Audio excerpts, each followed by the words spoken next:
Halo semuanya, perkenalkan nama saya Evri Widyastuti Telamonua dengan NIM 2003056027.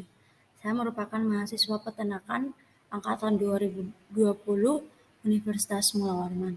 Pada hari ini saya akan menjelaskan mengenai metabolisme protein pada ruminansia. Sebelum itu saya akan membawa kita semua mengetahui apa itu metabolisme. Metabolisme merupakan proses-proses kimia yang terjadi di dalam tubuh makhluk hidup atau sel, yang dimana metabolisme juga disebut reaksi enzimatis karena metabolisme terjadi selalu menggunakan katalisator enzim. Metabolisme berdasarkan prosesnya dibedakan menjadi dua, ada anabolisme dan katabolisme. Di mana anabolisme ini berdasarkan bagan itu memerlukan energi, sedangkan katabolisme merupakan melepaskan energi. Sehingga anabolisme itu merupakan proses pembentukan molekul yang kompleks dengan menggunakan energi yang tinggi. Sedangkan katabolisme yaitu proses pembentukan molekul yang kompleks dengan menggunakan energi yang tinggi juga.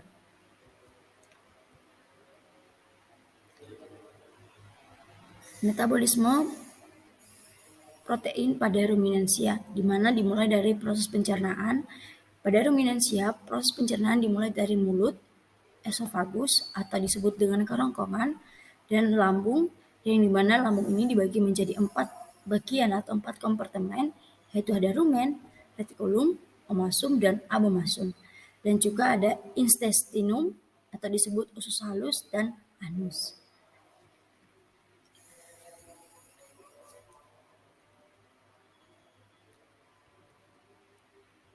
Berdasarkan bagan di samping bahwa proses pencernaan atau metabolisme protein pada ruminansia dimulai dari di mana adanya pakan.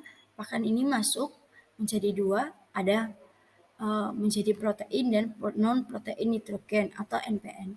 Di mana protein ini dibagi menjadi dua lagi, yaitu protein tidak terdegradasi dan protein terdegradasi.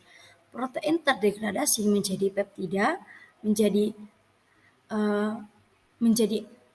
asam amonia sampai menjadi protein mikroba sehingga diserap atau dicerna di dalam usus. Sedangkan non protein nitrogen itu menjadi amonia baru menjadi protein mikroba baru dicerna di dalam usus.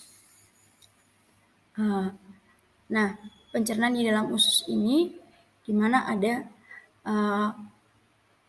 pencernaan di dalam usus kembali pada protein terdegradasi.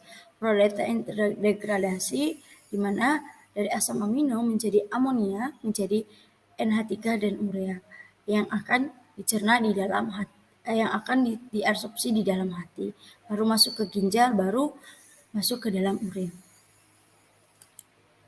Atau singkatnya, amonia sebagai hasil deaminasi akan diserap melalui dinding lumen ke peredaran darah porta yang selanjutnya diubah menjadi urea di dalam hati, sehingga pakan protein non protein nitrogen atau NPN atau protein tidak terdegradasi, peptida asam amino protein mikroba dicerna di usus amonia non protein nitrogen, kelenjar ludah hati NH3 urea, ginjal di mana urin 10 sebagian amonia mengalami recycling melalui saliva yang kembali ke dalam rumen, dan sebagian amonia juga disekresi melalui ginjal dalam bentuk urin.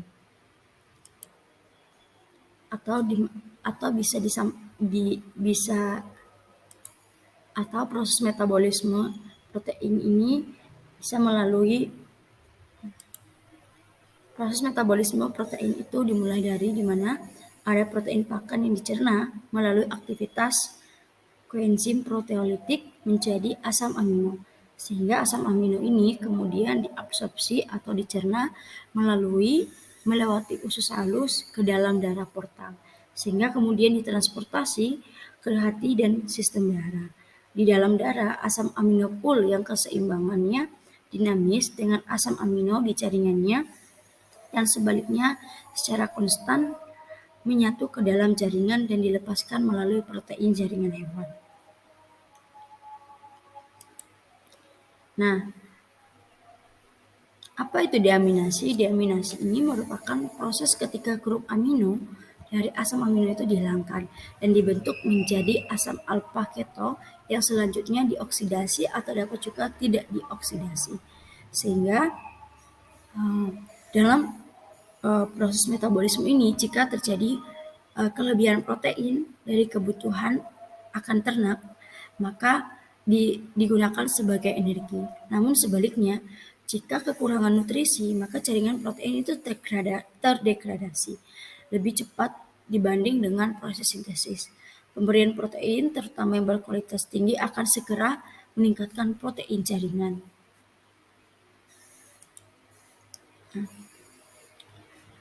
Dalam proses metabolisme, selain ada degradasi protein, ada juga proses recycling urea, di mana recycling urea ini merupakan suatu urea yang kembali masuk ke dalam saluran pencernaan dengan tujuan mendukung sistem mikrobial dan juga selanjutnya suplai asam amino ke ternak lainnya.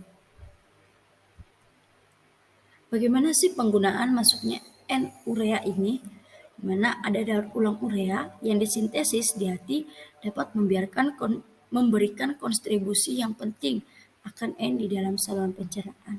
Hal ini dapat meningkatkan N yang mengalir dari 43 menjadi 83%. Salah satu pendekatan untuk memperbaiki efisiensi N ini ialah menurunkan N-urea. N-urea clearance ginjal. Kenapa hal itu dilakukan? Karena banyak kasus yang ditemui di lapangan bahwa penggunaan atau efisiensi urea ini masih belum optimal, sehingga perlu penurunan urea yang dimana bisa dilakukan dengan N-urea clearance ginjal dengan cara menstimulasi masuknya kembali N-urea ke dalam rumen. Baik, yang menjadi kesimpulan dalam proses metabolisme ini ada istilah metabolisable protein, di mana hal ini mendeskripsikan suatu kandungan protein yang diabsorpsi dari saluran pencernaan. Demikian dari saya mengenai proses metabolisme.